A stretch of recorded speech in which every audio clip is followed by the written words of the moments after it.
friend. In fact, he has a different experience in teaching and in training. So just like him to maybe, if he wants to talk about one thing, just as a friend. Are you guys cool with that?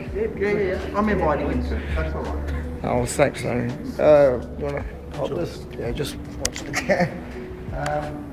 Look, the only thing I wanted to say was that with Wing Chun, you get a lot of variations, a lot of different lineages, you get a lot of different points of views, and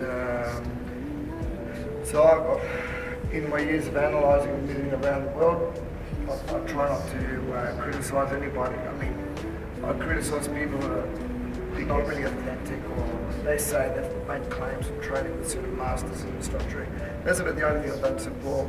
But I do like watching different types of training setups that they have and the way they apply it. I thought maybe I wanted to show you one thing, and hopefully it won't change too much the structure of what you're doing now anyway. And I guess what's really important when you're training is to look for this structure that you're learning, alright?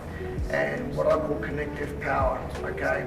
And learning how to use your whole body, and not only just applying it with, not only just applying it on a technical level, but really trying to express it in combat situations, okay? I've put a lot of effort into combat situations because of my job, because I do a lot of bouncing and overseas. So, you know, I've been working in security, I think about 17 years. And so I've got cuts and bruises for a lot of situations that I've gone through.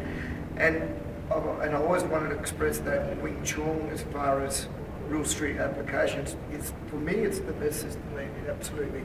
And it's not because I think it's better than boxing or better than kickboxing, it's just that the, what do they call the regulations and the applications, well, let's put the life expectations, not even life, instinctive applications are more realistic for me in Wing Chun. They're using other systems, okay? But that's not to criticize anybody. What's very important is you apply technique, try and be as relaxed as possible. Why? Because if you're not relaxed, okay, you're not going to learn to get maximum of your own power, okay?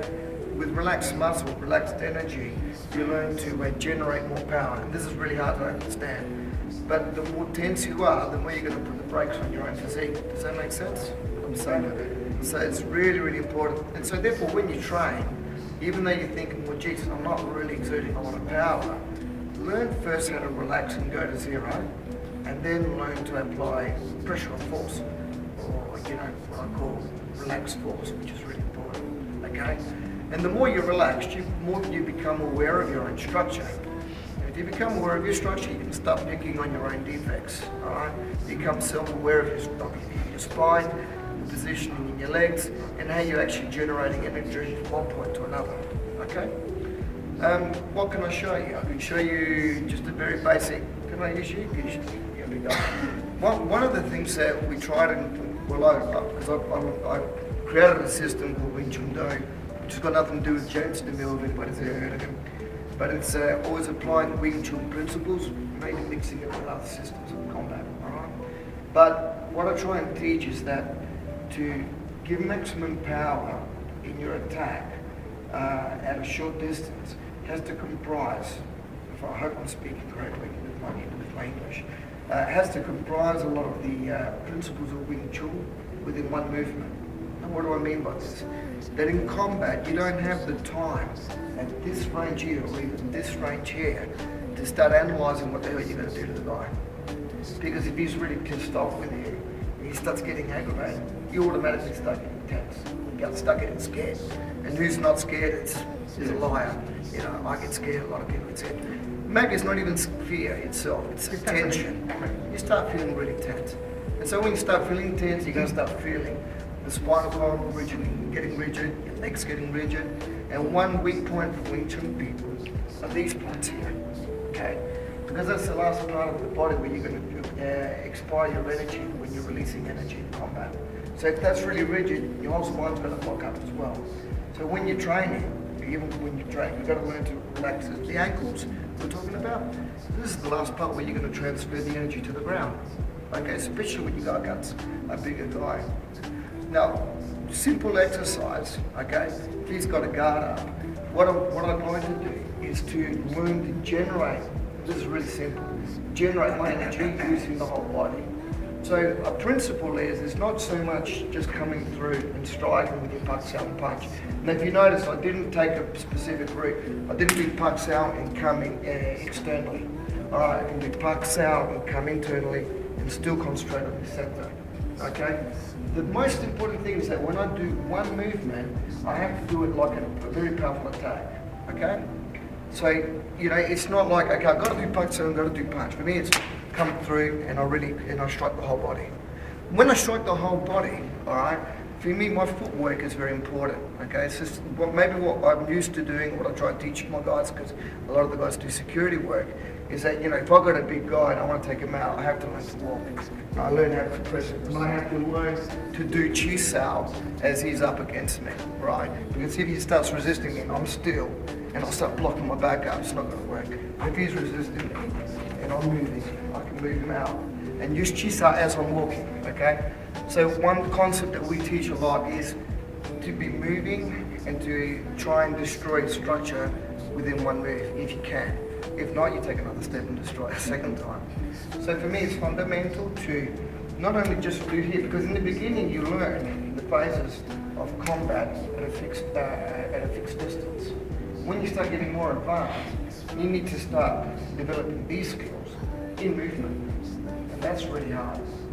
Because first you learn how to build it up, you get your reflexes, you get all your coordination, okay, and this is going to take some time.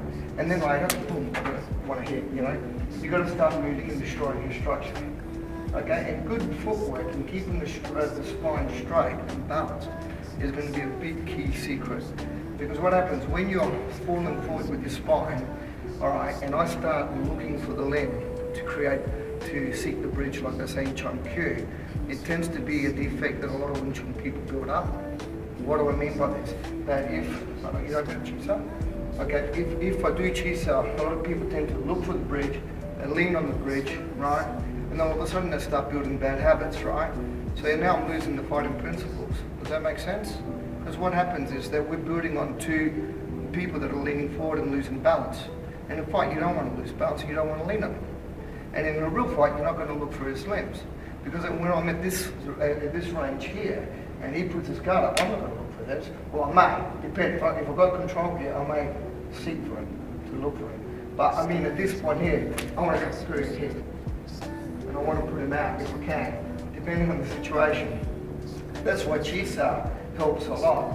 Because chi sao also gives you a balance between building sensibility and reflexes in which you can either control or hit.